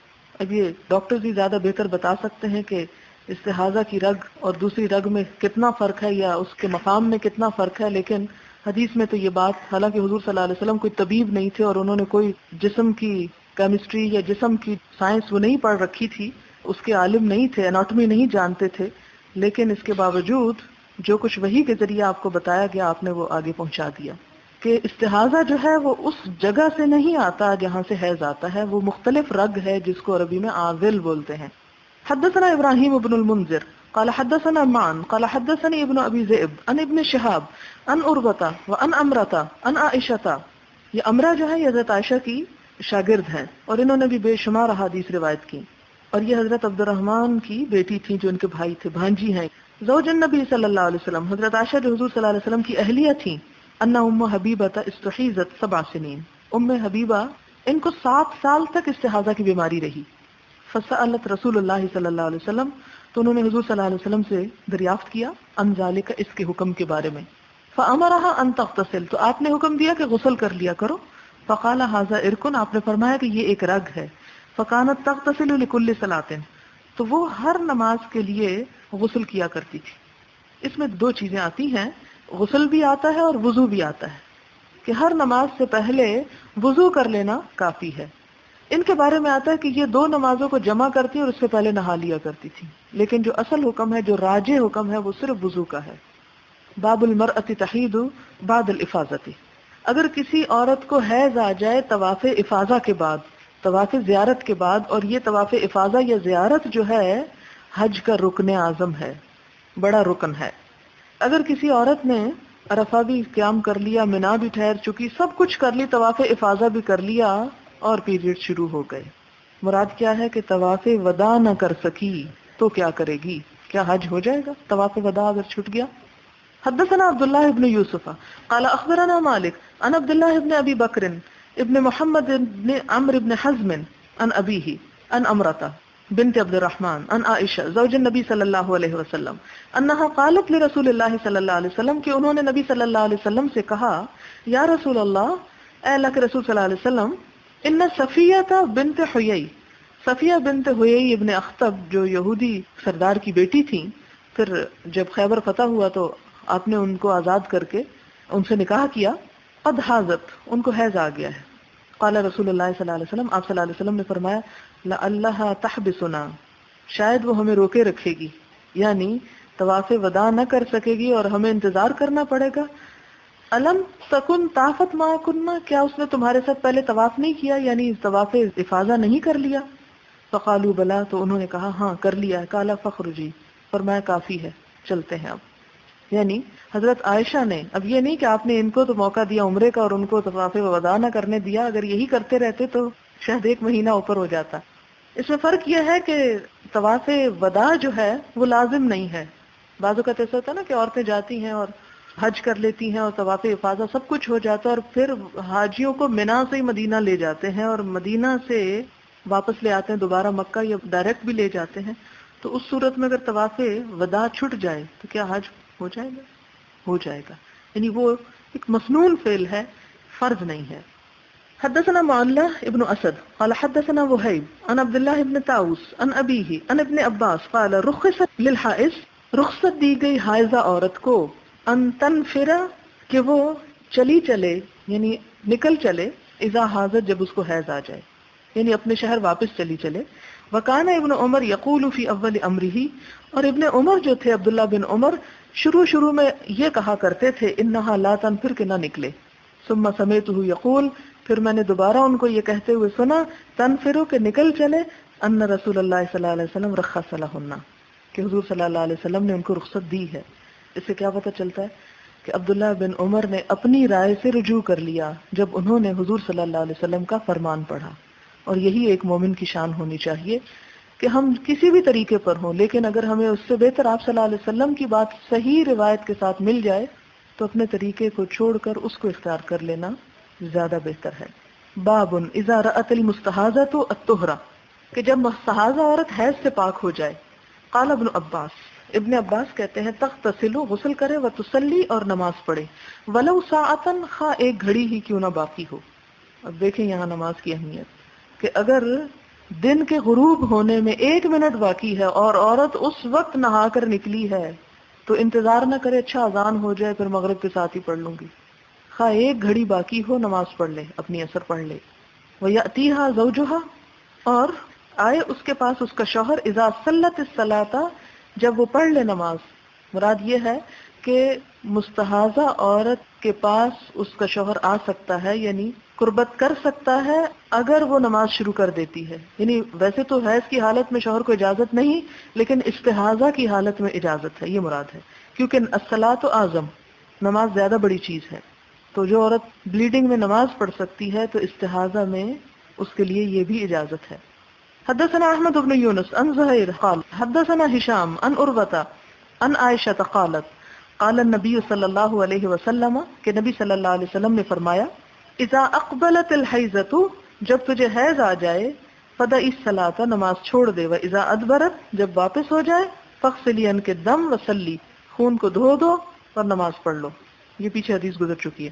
باب الصلاۃ علی النفساء وسنتها، نفاس والی عورت پر جنازہ پڑھنا اور اس کا طریقہ۔ سنت کا معنی ہوتا ہے طریقہ، یہاں لفظی معنی میں آ رہا ہے کہ ایک عورت کا بچہ پیدا ہوا اور اس میں وہ فوت ہو گئی تو کیا اس کا جنازہ پڑھا جائے گا؟ یہ بات کیوں ذہن میں آئی؟ اس لیے کہ حائضہ عورت یا نفاس والی عورت خود تو نماز نہیں پڑھتی، تو کیا اس کے لیے نماز پڑھی جا سکتی ہے، جنازہ پڑھا جائے گا؟ حدثنا احمد بن ابی سریج قال اخبرنا شبابۃ قال اخبرنا شعبۃ عن حسین المعلم عن ابن بریدہ عن سمرۃ بن جندب ان امرأۃ ماتت فی بطن، کہ ایک عورت مر گئی پیٹ سے، یعنی پیٹ میں بچے کی وجہ سے یا بچے کی ولادت کی وجہ سے، فصلی علیہ النبی صلی اللہ علیہ وسلم، تو اس عورت پر آپ صلی اللہ علیہ وسلم نے جنازہ پڑھا، فقام وسطها، اور آپ اس کے درمیان میں کھڑے ہوئے، یعنی بالکل جیسے عام جنازہ پڑھا جاتا ہے، یعنی کمر میں وسط۔ باب حدثنا الحسن بن مدرک قال حدثنا یحیی بن حماد قال اخبرنا ابو اوانہ اسمہ الوداح، ابو اوانہ جن کا نام وداح ہے ان سے روایت ہوئی ہے، من کتابہ، ان کی کتاب سے۔ اب یہاں ایک سند میں تھوڑی سی بات ہے جس کو سمجھ لیں، ایک علمی بات ہے کہ بہت سے لوگ کہتے ہیں کہ حدثنا اخبرنا ہی ہے تو سب زبانی کلامی باتیں تھی، تو یہاں اس روایت میں وضاحت کی گئی ہے اخبرنا ابو اوانہ اسمہ الوداح من کتابہ، کہ انہوں نے اپنی کتاب سے پڑھ کے یہ بات ہمیں بتائی۔ کہتے ہیں اخبرنا سلیمان الشیبانی عن عبداللہ بن شداد قال سمعت خالتی میمونہ زوج النبی صلی اللہ علیہ وسلم، عبداللہ بن شداد کو حضرت میمونہ نے جو ان کی خالہ تھیں انہوں نے بتایا، انہا کانت تکون حائزن، کہ وہ حائزہ تھی، لا تصلی، نماز نہیں پڑھتی تھی، وہی مفترشتن، اور وہ لیٹی ہوئی تھی، فراش بستر کو کہتے ہیں، اور مفترش لیٹنا، بحذاء مسجد رسول اللہ صلی اللہ علیہ وسلم، نبی صلی اللہ علیہ وسلم کی نماز کی جگہ پر، یعنی جائے نماز پر، وہ یصلی، اور وہ نماز پڑھ رہے ہوتے تھے، علی خمرتہ، ان کی چادر پر، اذا سجدہ، جب سجدہ کرتے، اصابنی، تو پہنچتی مجھ کو، بعد صوبہ، آپ کا کچھ کپڑا۔ ہمارے یہاں تو کہتے ہیں نا کہ پیریڈز ہیں اس لیے جائے نماز کو ہاتھ ہی نہیں لگانا، کتنی عام ہے یہ بات، جبکہ حضرت میمونہ کی روایت کیا بتاتی ہے کہ وہ حیض کی حالت میں، ظاہر ان دنوں میں کمرے بھی چھوٹے ہوتے تھے، اور نبی صلی اللہ علیہ وسلم جو نوافل اور خصوصاً رات کی نماز گھر پہ پڑھا کرتے تھے تہجد، تو اس صورت میں وہ لیٹی ہوئی ہوتی تھی اور بالکل قریب لیٹی ہوئی ہوتی تھی، اور اسی جگہ پہ لیٹی ہوتی تھی کہ جس کے ایک حصے میں آپ صلی اللہ علیہ وسلم نماز بھی پڑھ رہے ہوتے، یعنی جیسے ایک ہی کپڑا ہو، آدھے پہ آپ نماز پڑھے اور آدھے پہ وہ سو رہی ہیں پاس، اور آپ صلی اللہ علیہ وسلم جب سجدے میں جاتے تو آپ کے جسم پہ جو کپڑے ہوتے تھے وہ کس کو لگ جاتے؟ ان کو لگ جاتے تھے۔ تو اس سے کیا پتہ چلتا ہے کہ حائضہ عورت اگر جائے نماز کو چھو لے تو جائے نماز یا تسبیح ناپاک نہیں ہوتی. میں نے تسبیح اس لیے ذکر کیا کہ بہت سے لوگ تسبیح بھی نہیں پکڑتے. تو یہ سب ہماری من گھڑت باتیں ہیں جنہوں نے دین میں شدید سختیاں پیدا کر دی. اصل میں یہ سب کچھ نہیں ہے. بسم اللہ الرحمن الرحیم. کتاب التیمم. تیمم کا لفظی معنی ہوتا ہے قصد کرنا، ارادہ کرنا، نیت کرنا.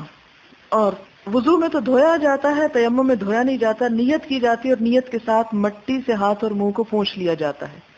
اور یہ کس لیے پہنچا جاتا ہے؟ وضو ٹوٹا ہو تو وضو کرنے کے لیے، اور جنابت ہو تو جنابت دور کرنے کے لیے. لیکن کب؟ جب پانی نہ ملے. دلیل کیا ہے؟ قرآن سے. وقول اللہ تعالی، اللہ تعالیٰ کا فرمان ہے، فلم تجدوا ماء، پھر جب تم پانی نہ پاؤ، فتیمموا صعیدا طیبا، تو پاک مٹی سے تیمم کر لو، فامسحوا بوجوہکم، تو مسح کرو اپنے چہروں کا، یعنی تیمم کرو چہروں پر، وایدیکم، اور ہاتھوں پر، منہ، اس سے.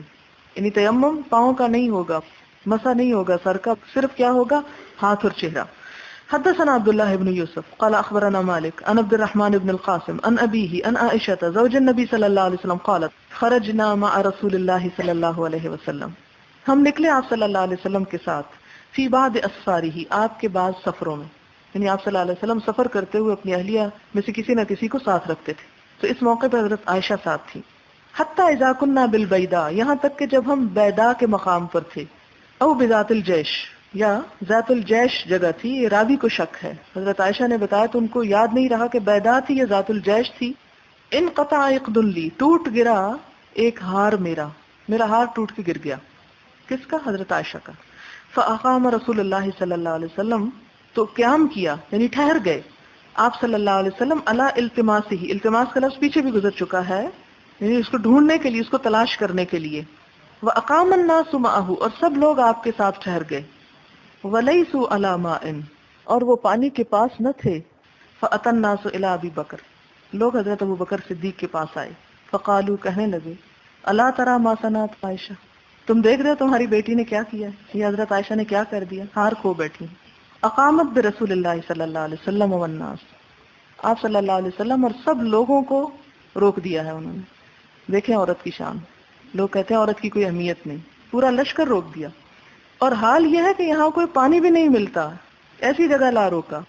لیسوا علی ماء ولیس معهم ماء، نہ وہاں پانی ملتا نہ ان کے ساتھ پانی ہے. یعنی سفر کی حالت میں جو پاس تھا پانی وہ بھی ختم ہو چکا ہے. فجاء ابو بکر صدیق رضی اللہ تعالیٰ عنہ آ جاتے ہیں. ورسول اللہ صلی اللہ علیہ وسلم، اس حال میں کہ نبی صلی اللہ علیہ وسلم واضع رأسہ، رکھے ہوئے ہیں اپنا سر، علی فخذی، میری ٹانگ پر یا میری ران پر یا میری گود میں، یعنی حضرت عائشہ کی گود میں. قد نام، سو رہے ہیں.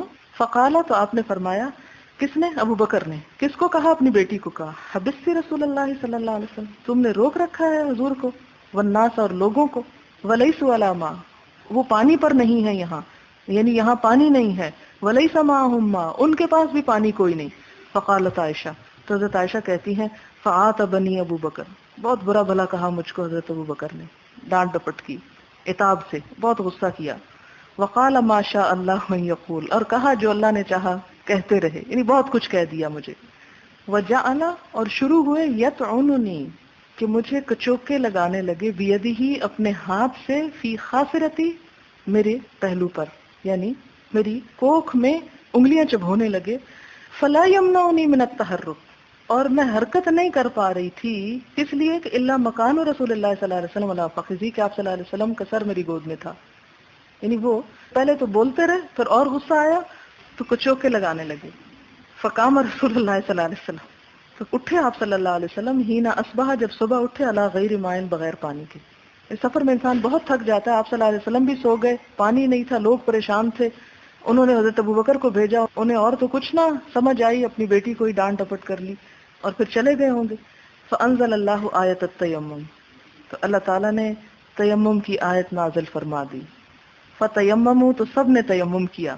فقال اسید بن الحضیر، اسید بن حضیر کہتے ہیں، اور یہ آپ کا اور حضرت عائشہ کا اونٹ چلا رہے تھے، ما ہی باول برکتکم یا آل ابی بکر، اے آل ابو بکر، یہ پہلی برکت نہیں تم لوگوں کی، یعنی آپ کی وجہ سے اللہ نے ہم پہ بہت سی رحمتیں کی. قالت، کہنے لگی، فبعثنا البعیر، نماز پڑھ کے جب چلے، ہم نے اونٹ کو اٹھایا الذی کنت علیہ جس پہ میں بیٹھی ہوئی تھی فاصبنا العقد تحتہ تو ہار اس کے نیچے سے ملی. اب دیکھیں اللہ تعالیٰ کا تحمل اور حضور صلی اللہ علیہ وسلم کا تحمل ایک عورت کے ساتھ، جبکہ آپ ہی کے قریبی ساتھی حضرت ابو بکر کیا کر رہے ہیں. تو جب حضرت ابو بکر ایسا کر سکتے ہیں تو پھر آج کے دور کے شوہر تو بہت کچھ کر سکتے ہیں. اس لیے ان سب کو معاف کر دیجیے. خاوند اور بات میں فرق ہے، یہ بھی ہے، لیکن بعض اوقات شوہر اگر کچھ کہہ دیں تو بات بڑے جذباتی ہو جاتے ہیں. یہاں شوہر جو ہے وہ بہت، کیونکہ اللہ کے رسول ہیں صلی اللہ علیہ وسلم، کوئی اور شوہر ہوتا تو شاید یہ معاملہ نہ کرتا کہ میری بے عزتی کرا دی تم نے بھری مجلس میں کہ کیسی ہے بیوی تمہاری جو اپنی چیزیں بھی سنبھال کے نہیں رکھ سکتی. لیکن آپ صلی اللہ علیہ وسلم مائنڈ کرنا تو دور کی بات، اتنے ریلیکس تھے کہ آرام سے سو گئے، کوئی بات نہیں. حدثنا محمد بن سنان قال حدثنا هشيم قال وحدثني سعيد بن النضر قال اخبرنا هشيم قال اخبرنا سيار قال حدثنا يزيد هو ابن صهيب الفقير قال اخبرنا جابر بن عبد الله ان النبي صلى الله عليه وسلم قال اعطيت خمسا. آپ صلی اللہ علیہ وسلم نے فرمایا مجھے 5 چیزیں ایسی ملی ہیں لم يعطهن احد قبلی، جو نہ دیا گیا کوئی بھی مجھ سے پہلے.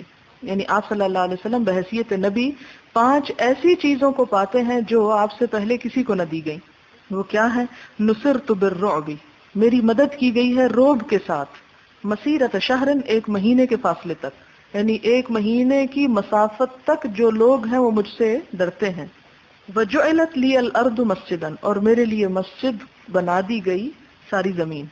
جعلت لی الارض، بنا دی گئی میرے لیے زمین کیا؟ مسجدا، مسجد. وطہورا، اور پاک جگہ. فایما رجل، تو کوئی بھی شخص من امتی، میری امت کا، ادرکتہ الصلاۃ، جسے نماز پالے، یعنی جس کو نماز کا وقت آ جائے، فلیصلی، اسے چاہیے کہ نماز پڑھ لے. یعنی جہاں بھی ہو، جس بھی جگہ پر ہو، خواہ پانی بھی ہو یا نہ ہو، یا اس پہ مصلی بچھا ہو یا نہ، یعنی خالی زمین ہی کیوں نہ ہو. واحلت لی الغنائم، تیسری چیز میرے لیے غنیمت کا مال حلال کیا گیا. ولم تحل لأحد قبلی، مجھ سے پہلے کسی کے لیے غنیمت حلال نہ تھی. وأعطیت الشفاعۃ، مجھے شفاعت دی گئی. وکان النبی، اور تھے نبی، یبعث الی قومہ، بھیجے جاتے صرف اپنی قوم کی طرف، مخصوص اپنی قوم کے لیے آتے، خاصتاً خاص طور پر. وبعثت الی الناس عامۃ، اور میں بھیجا گیا تمام انسانوں کے لیے عام طور پر، یعنی مخصوص افراد کا نبی نہیں ہوں، تمام لوگوں کا ہوں. یہ آپ صلی اللہ علیہ وسلم کی خصوصیات ہیں جو اور کسی نبی کو نہیں عطا ہوئی. اور امام بخاری حدیث کس لیے لائے کہ فَأَيُّمَا رَجُلٍ مِّنْ أُمَّتِي أَدْرَكَتْهُ الصَّلَاةُ فَلْيُصَلِّ، کہ جہاں بھی میری امت کا کوئی شخص نماز پائے وہیں پڑھ لے، جس حال میں بھی ہو اور جس جگہ پر بھی ہو. یہ دونوں معنی ہیں. باب اذا لم یجد ماء ولا ترابا، باب کہ جب نہ پانی ملے اور نہ مٹی ملے، مثلا جہاز میں ہیں آپ، تو ایسی صورت میں کیا کریں؟ نماز نہ پڑھیں جیسے اکثر لوگ کرتے ہیں. پانی بھی ختم ہے، اتنا گراتے ہیں لوگ کہ ختم ہو جاتا ہے جہاز کا پانی، اور گھر سے مٹی اٹھا کے لے جانا بھی یاد نہیں ہوتی. یا بعض اوقات یہ ہوتا ہے کہ ایسی فلائٹ میں خرابی ہوتی ہے، فنی خرابی، کہ جس کی وجہ سے کئی کئی گھنٹے رن وے پہ جہاز کے اندر ہی قید رکھتے ہیں لوگوں کو. تو اب نماز کا تو وقت انتظار نہیں کرے گا کہ لوگ منزل پہ پہنچ جائیں تو نماز آئے، نماز تو وہاں بھی آ جائے گی. اب کیا کرے انسان؟ نماز پڑھتے ہیں تو وضو نہیں، تیمم بھی نہیں، وضو بھی نہیں، اور نہیں پڑھتے تو سخت پریشانی ہے، اور ایک نماز پہ ایک آ رہی ہے، تو نماز چھوڑ دی جائے؟ نہیں، کیا کیا جائے؟ دیکھتے ہیں. حدثنا زکریا ابن یحییٰ قال حدثنا عبد الله بن نمیر قال حدثنا هشام بن عروہ عن ابیہ عن عائشہ انها استعارت من اسماء قلادۃ. اب ایک اور راز کھلتا ہے کہ حضرت عائشہ نے حضرت اسماء سے عاریۃ ہار لیا، مانگ کر لیا تھا یہ ہار، قلادۃ ہار، فہلکت، تو کھو بیٹھی. یعنی یہ ہار جو حضرت عائشہ کا پچھلی حدیث میں گم ہوا تھا، یہ ان کا اپنا نہیں تھا، اپنی بہن کا لے کے گئی تھی. تو یہ قدیم زمانہ سے عورتوں کی عادت ہے کہ ہار وغیرہ اور زیورات پہنتی. اور پھر کوئی پوچھے کہ سفر پہ کیا ضرورت تھی پہننے کی؟ سفر پر بھی پہنا جا سکتا ہے. اور آپ صلی اللہ علیہ وسلم کے سفر کس قسم کے ہوتے تھے؟ جہاد کے ہوتے تھے، بامقصد سفر ہوتے تھے، صرف تفریح نہیں ہوتے تھے. تو اس پر بھی حضرت عائشہ زینت کا اہتمام کیا کرتی تھی. فبعث رسول اللہ صلی اللہ علیہ وسلم، تو حضور صلی اللہ علیہ وسلم نے کیا کیا؟ بھیجا رجلاً، ایک شخص کو، فوجدہا، تو اس کو وہ ہار مل گیا، یعنی اسید بن حزیر کو. اور یہ جب ملا تھا جب اونٹ اٹھا تھا. یہاں حدیث کا انداز مختلف ہے، بات وہی ہے جو پیچھے ہے. فادرکتہم الصلاۃ، تو ان کو نماز کا وقت آ گیا، ولیس معہم ماء، تو ان کے پاس پانی نہیں تھا، فصلوا، تو انہوں نے ایسے ہی نماز پڑھ لی، تیمم کے بغیر ہی. ٹھیک ہے، وہ تیمم کی آیت تو بعد میں اتری تھی، نماز اس سے پہلے پڑھ چکے تھے. فشکوا ذلک الی رسول اللہ صلی اللہ علیہ وسلم، تو انہوں نے حضور صلی اللہ علیہ وسلم سے شکایت کی کہ پانی نہیں تھا، نماز کا وقت تھا، اس لیے ہم نے بغیر وضو کے ہی نماز پڑھ لی ہے. فانزل اللہ آیت التیمم، تو اللہ تعالیٰ نے تیمم کی آیت اتاری. فقال اسید بن حضیر لعائشہ، اسید بن حضیر جو ان کے اونٹ چرانے والے تھے، حضرت عائشہ سے کہنے لگے. اب یہاں پر آپ دیکھیں کہ حضرت عائشہ سے بات کر رہے ہیں، ان کے رشتہ دار نہیں ہیں. جزاک اللہ خیرا، اللہ تمہیں بہترین جزا دے. فواللہ ما نزل بک امر، اللہ کی قسم جب بھی تمہارے بارے میں کوئی ایسی بات آئی تکرہی نہ ہو جسے تم ناپسند کرتی تھی، الا جعل اللہ ذلک لکی وللمسلمین فیہ خیرا، مگر اللہ نے اسی چیز میں جو تجھے ناپسند ہوتی تھی تمہارے لیے بھی اور مسلمانوں کے لیے بڑی بھلائی رکھ دی. وہ واقع عفق کیا گزری تھی ان پہ. اور یہاں ظاہر حضرت ابوبکر اگر ناراض ہو رہے ہیں تو وہ بے شمار مسلمانوں کے نمائندے بن کے آئے ہیں، ان سب کا اعتراض لے کے آئے تھے جو لوگ باہر جو کچھ کہہ رہے تھے. تو ظاہر ہے کسی بھی عورت کے لیے یہ چیز بہت تکلیف دہ ہو سکتی ہے کہ ساری دنیا اس کے خلاف اٹھ کے کھڑی ہو جائے. فرمایا کہ عائشہ جب بھی تمہارے ساتھ کوئی مشکل مسئلہ پیش آیا جسے تمہیں بہت تکلیف گزری اس پر، لیکن اللہ تعالیٰ نے اس پر مسلمانوں کے لیے اور تمہارے لیے بہت بڑی خیر کا معاملہ کر دیا. حدیث وہی ہے، امام بخاری ایک اور بات یہاں لے کر آتے ہیں، اور وہ یہ کہ اگر کوئی بھی صورت نہ ہو، پانی نہ ہو، مٹی بھی نہ ہو، بالکل ہی انسان خالی ہاتھ ہو اور نمازوں پہ نمازیں آ رہی ہوں، تو کیا کرے؟ پھر ایسے ہی پڑھ لے. لیکن اگر یہ ہو کہ ابھی تھوڑی دیر کے بعد پانی آ جائے گا یا تیمم کے لیے مٹی مل جائے گی تو پھر نہ پڑے، جمع کی جا سکتی، جمع کرنا افضل ہے. لیکن بعض صورتیں ایسی ہو سکتی ہیں، مثلا کسی کو ایسے قید خانے میں ڈال دیا گیا، نعوذ باللہ کوئی مسلمان کسی غیر مسلم کی قید میں آ گیا کہ جہاں اس کے پاس سوائے پینے کے پانی کوئی نہیں، کوئی مٹی بھی نہیں، لا کے بھی کچھ نہیں دیتے، 6 مہینے کی قید ہے، 6 سال کی ہے، تو نماز ہی نہیں پڑھے گا. تو اب دیکھیں کتنا باریک اجتہاد ہے. وہ وہی کرے گا جو اس وقت مسلمانوں نے کیا تھا جب ان کو تیمم کا بھی پتہ نہیں تھا اور پانی تھا نہیں. باب التیمم فی الحضر، گھر پر تیمم کرنا، شہر میں تیمم کرنا، یعنی سفر میں تو تیمم کی اجازت ملتی ہے کہ پانی نہیں تو تیمم کر لو. اذا لم یجد الماء، اگر وہاں بھی پانی نہ ملے، اگر شہر سے ہی پانی ختم ہو جائے اور اسلام آباد جیسے شہر سے، وخاف فوت الصلاۃ، اور خوف ہو نماز فوت ہونے کا، پھر کیا کرے؟ وبہ قال عطا، اور یہی کہا ہے عطا نے. وقال الحسن، اور حسن بصری کہتے ہیں، فی المریض، مریض کے بارے میں، عنده الماء، پانی تو پڑا ہے اس کے پاس، ولا یجد من یناولہ، ایسا شخص نہیں پاس کہ جو اسے پانی لا کے دے. یعنی گھر میں پانی غسل خانے میں رکھا ہے، مثلا وضو کر سکتا ہے لیکن مریض اٹھ ہی نہیں سکتا، باتھ روم تک جا ہی نہیں سکتا، کیا کرے؟ تو اس صورت میں تیمم کر لے. یہ تیمم. وَأَقْبَلَ ابن عمر من ارضہ بالجرف، اور آئے ابن عمر، عبداللہ بن عمر، اپنی زمین سے جو جرف کے مقام پر تھی. جرف انہار، ان کا لفظ قرآن پاک میں بھی آتا ہے، کھائی کے لیے بولا جاتا ہے. فحضرت العصر، عصر کی نماز کا وقت آ گیا. بمربد، جبکہ آپ مربد میں تھے. بمربد النعم، اونٹوں کے باڑے میں تھے اس وقت آپ. فصلى، تو انہوں نے وہی نماز پڑھ لی، یعنی وہاں پانی نہیں تھا، مراد یہ ہے کہ پانی نہیں تھا، تیمم کر کے وہی نماز پڑھ لی. ثم دخل المدینہ، پھر وہ مدینہ میں آئے. والشمس مرتفعۃ، جبکہ سورج جو تھا وہ اونچا ہی تھا ابھی، یعنی غروب نہیں ہوا تھا. فلم یعد، تو اعادہ نہیں کیا. اس سے کیا پتہ چلتا ہے؟ 2-3 باتیں پتہ چلتی ہیں. نمبر 1 یہ کہ تیمم انسان گھر میں بھی کر سکتا ہے اگر کوئی ایسی صورت ہو کہ باوجود کوشش کے پانی نہ مل سکے یا استعمال نہ کر سکے. 2-3 صورتیں ہو سکتی ہیں. اگر کوئی ایسے پڑوسی نہیں ہے یا قریب نہیں ہے کہ جہاں سے پانی لا سکتا ہے، یا اگر وہ لانے چلا گیا اور نماز کا وقت نکل جائے گا، تو ایسی صورت میں کیا کرے؟ پھر تیمم کر لے. یا مثلا اگر کسی کو صبح کے وقت نہانا تھا اور ٹائم دیکھا تو صرف 15 منٹس ہیں، اس کو ڈر ہے کہ اگر وہ اب نہانے کھڑا ہو گیا تو نماز نکل جائے گی. اسی طرح اگر کوئی شخص بیمار ہے، پانی تو خوب ہے گھر میں لیکن اس کی بیماری بڑھ سکتی ہے پانی کے استعمال سے، یا وہ مر سکتا ہے، یا اس کے جسم پہ کوئی زخم ہے، یا ایسی چیزیں ہیں کہ وہ پانی نہیں ڈال سکتا، تو ان ساری صورتوں میں تیمم جو ہے وہ جائز ہے. پھر یہ بتایا گیا کہ اگر کسی نے تیمم کر کے نماز پڑھ لی اور ابھی نماز کا وقت بچا ہوا تھا کہ اتنے میں کیا ہو گیا، پانی مل گیا یا بیماری رفع ہو گئی یا پانی لانے والا آ گیا، تو کیا دوبارہ نماز پڑھے وضو کر کے؟ تو اس میں عبداللہ بن عمر کی رائے یہ ہے کہ وہی نماز کافی ہے اس کے لیے، یعنی دوبارہ نہ پڑھے.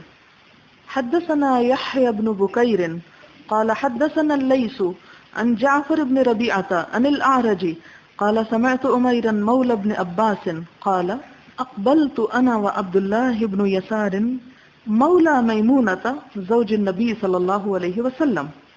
اعرج کہتے ہیں کہ میں نے عمیر کو سنا، اور عمیر جو ہیں وہ ابن عباس کے آزاد کردہ غلام تھے. قال وہ کہتے ہیں، کون؟ مولا ابن عباس. اقبلت آیا میں، انا میں، و عبداللہ ابن یسار اور عبداللہ بن یسار. کہاں آیا؟ مولا میمونہ زوج النبی صلی اللہ علیہ وسلم، حضرت محمد صلی اللہ علیہ وسلم کی اہلیہ حضرت میمونہ کے پاس، اور اس کا نام جو تھا وہ عبداللہ بن یسار تھا. حتی دخلنا علی ابو جہیم بن الحارث بن سمت الانصاری. پھر ہم مل کر ابو جہیم بن حارث بن سمہ انصاری صحابی کے پاس پہنچے، یہ صحابی ہیں. فقال ابو جہیم، تو ابو جہیم نے کہا، اقبل النبی صلی اللہ علیہ وسلم، یہ جو صحابی ہیں یہ کہتے ہیں اقبل النبی صلی اللہ علیہ وسلم، تشریف لائے نبی صلی اللہ علیہ وسلم، من نحو بئر جمل، بئر جمل کی جانب سے، یعنی ایک علاقے کا نام ہے جو مدینے کے قریب تھا، اس طرف سے آپ صلی اللہ علیہ وسلم تشریف لا رہے تھے. فلقیہ رجل، ایک شخص نے آپ سے ملاقات کی. فسلم، اس نے آپ کو سلام کیا. فلم یرد علیہ، تو نہ جواب دیا اس کو النبی صلی اللہ علیہ وسلم، آپ صلی اللہ علیہ وسلم نے. حتی اقبل علی الجدار، یہاں تک کہ آپ دیوار کی طرف تشریف لائے. فمسح بوجہہ ویدیہ، تو آپ نے مسح کیا اپنے چہرے کا اور اپنے دونوں ہاتھوں کا. ثم رد علیہ السلام، پھر اس کو سلام کا جواب دیا. اس سے کیا پتہ چلتا ہے کہ آپ صلی اللہ علیہ وسلم نے ناپاکی کی حالت میں سلام کا جواب دینا بھی پسند نہ کیا، کیونکہ السلام اللہ تعالیٰ کا نام ہے. اس کے لیے پھر آپ نے تیمم کر لیا. اب کیا یہ فرض ہے؟ مثلا اگر کوئی شخص حالت جنابت میں اور کوئی اس کو سلام کرتا ہے تو کیا وہ جواب نہیں دے سکتا؟ یہ ایک مستحب امر ہے، کیونکہ آپ صلی اللہ علیہ وسلم اپنے لیے کسی وقت بھی نجاست کو پسند نہ فرماتے تھے. اور جب بھی آپ دیکھیں جتنی روایات گزر چکی ہیں ان سب میں یہ نظر آتا ہے کہ ادھر آپ رفع حاجت سے آتے ہیں، ادھر وضو یا تیمم کر لیتے ہیں. باب المتیمم هل ينفخ فیہما، باب تیمم کرنے والے کے بارے میں، حل کیا ینفخ پھونک مارے گا، فیہما ان دونوں میں، یعنی اپنے دونوں ہاتھوں پر پھونک مارے گا. یعنی تیمم کرنے کے لیے جب وہ مٹی کو ٹچ کر لے گا تو ڈائریکٹ مٹی والے ہاتھ منہ پہ لے جائے گا یا ان کی مٹی کو جھاڑ لے گا؟ اس پر حدیث. حدثنا آدم قال حدثنا شعبہ قال حدثنا الحکم عن زر عن سعید بن عبد الرحمن بن ابزہ عن ابیہ قال جاء رجل الى عمر بن الخطاب فقال، ایک شخص حضرت عمر بن خطاب کے پاس آیا، کہنے لگا، انی اجنبت، میں جنبی ہو گیا ہوں، فلم اصب الماء، تو مجھے پانی نہیں ملا، یعنی میں جنابت کی حالت میں اگر پانی نہ پاؤں. فقال عمار بن یاسر، تو حضرت عمار بن یاسر کہتے ہیں لعمر بن الخطاب، عمر بن خطاب سے، اما تذکر، کیا تمہیں یاد نہیں، انا کننا فی سفر، کہ ہم ایک سفر میں تھے، انا و انتا، میں اور تم. کون کہتے ہیں؟ عمار بن یاسر. کن کو کہتے ہیں؟ عمر بن خطاب کو، کہ ہم دونوں ایک سفر میں تھے.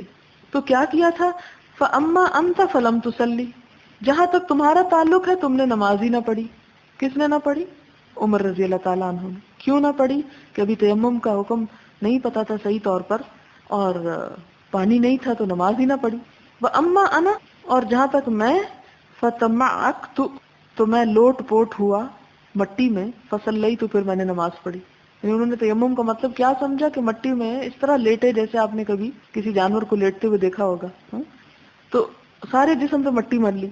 فذکرت ذلک للنبی صلی اللہ علیہ وسلم، تو میں نے یہ بات آپ صلی اللہ علیہ وسلم کو بتائی. فقال النبی صلی اللہ علیہ وسلم، تو آپ نے فرمایا، انما کان یکفیک ھکذا، کہ تمہیں صرف اتنا کافی تھا. فضرب النبی صلی اللہ علیہ وسلم بکفیہ الارض، تو ماری آپ صلی اللہ علیہ وسلم نے اپنی ہتھیلیاں زمین پر، یعنی مٹی پر.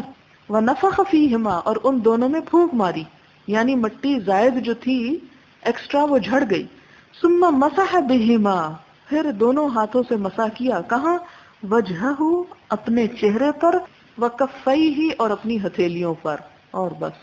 یعنی آپ صلی اللہ علیہ وسلم نے پورا مٹی میں لوٹ پوٹ ہونے کی بجائے اور بازو اور پاؤں اور سر کا مسا نہیں کیا، صرف کیا کیا، زمین پہ ہاتھ مارے، پھونک ماری، اس کی مٹی تھوڑی جھڑ گئی، اسی کو ایک دفعہ چہرے پہ پھیرا اور پھر ہاتھوں پہ پھیر لیا. یہ ہے تیمم.